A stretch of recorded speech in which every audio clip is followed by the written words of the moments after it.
Clark, and I'm your career coach.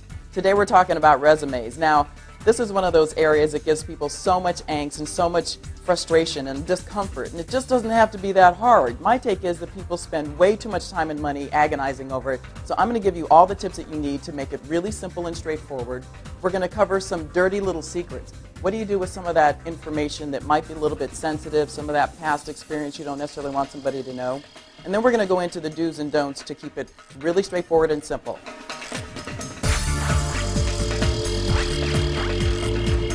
A couple different ways of addressing some of these uncomfortable situations on your resume.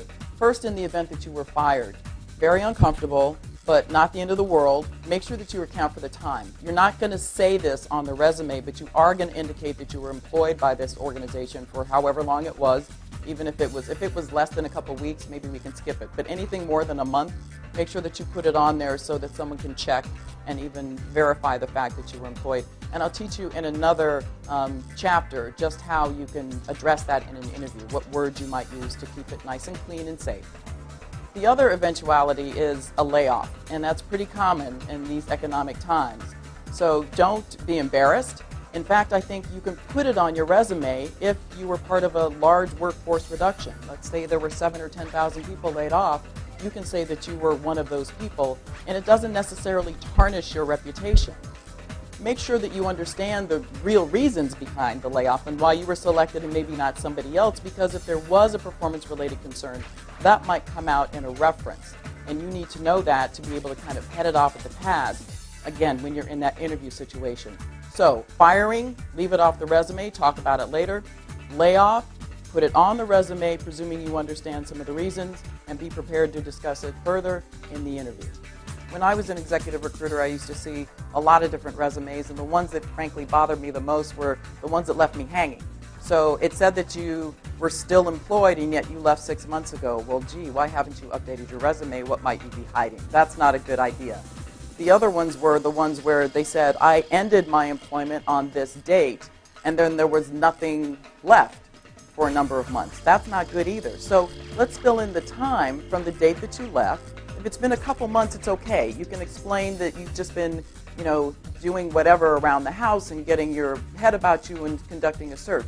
But if it's been 6 months, 9 months, a year, you need to really start accounting for that time. And so it can be any number of things. It could be that you've set up a consulting business. That's perfectly fine, but make sure that it's the truth, and make sure that you've got some clients to talk about and some revenue targets that you can actually talk about. Another way to account for time is to talk about maybe it's been volunteering that you've been doing. You can list this. If it's been 6 months since you left your job and you have been looking for a job, but you've also been volunteering regularly someplace, that can send a really good signal about your discipline and the way that you're getting out and conducting your job search and balancing that with something that you're passionate about. Another way to do it would be to say, put a line there that says, conducting job search, and talk about some of the jobs that you've been seeking and some of the feedback that you've been getting.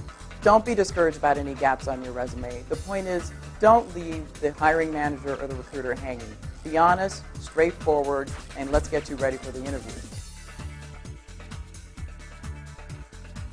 At the beginning of this chapter, I encouraged you not to agonize over your resume. It's just not that complicated.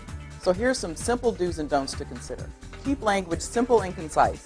No long run-on sentences that turn into paragraphs. Use numbers to help tell the story. I want to know how many people you managed, what your budget was. Number it, quantify. Assume readers are well-read but not experts. Leave out all those little words, buzzwords, acronyms that mean something only to you. Mind your formatting. No artsy script, no minute type style that makes older people have a hard time reading it. Keep it straightforward and easy. Maintain visual balance and symmetry on your resume. Make sure that you're not filling the page with a block of words that are just scary to the reader. Don't feel compelled to list every single responsibility and award you've ever gotten. My rule of thumb is to list 3 accomplishments and list 3 responsibilities. Big difference between the two. Do not cram everything onto one page. Very often in school they'll tell you to limit your resume to 1 page, but if you have 25 years of experience, that's simply not enough. My rule of thumb is 25 years of experience, 3 well-written pages is absolutely readable. Don't make a mockery out of your resume. No cute, silly paper and fancy font and pictures. Most submissions are electronic anyway, so just make sure that it's nice and clean, easy to open. You're going to laugh, but I've seen it. Do not forget your contact information on your resume. Make sure you've got a cell phone number, a home number, your address, and your full name. And for women who are married, include your maiden name. This one is basic. Proofread your resume and get somebody else to proofread it for you. Typos and other errors send a clear signal that you are careless and don't pay attention to detail. Let me mention something else relative to resumes, because very often I've found that employers are asking you to fill out an application. Sometimes that's in addition to a resume, other times it's in the absence of a resume. And one of the things that you need to be careful to do is understand what the information is that they're asking you for, and you're very often going to be signing at the bottom, so be very, very careful that you understand what it is that you're signing away. Now, a couple things that might be on that application that aren't going to be addressed on your resume might be things like background checks, reference checks, credit checks, criminal checks, pending litigation checks. And at all costs, be honest. This is a case when full disclosure will benefit you. And part of what you need to start thinking about is how you want to address the questions that might come up related to some of those issues, if indeed you have them. So in this chapter, we've covered resumes. We talked about basic do's and don'ts.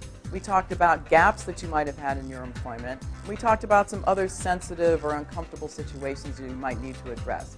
The point is, be honest. You really are ready for just about everything. This is your call to action for resumes.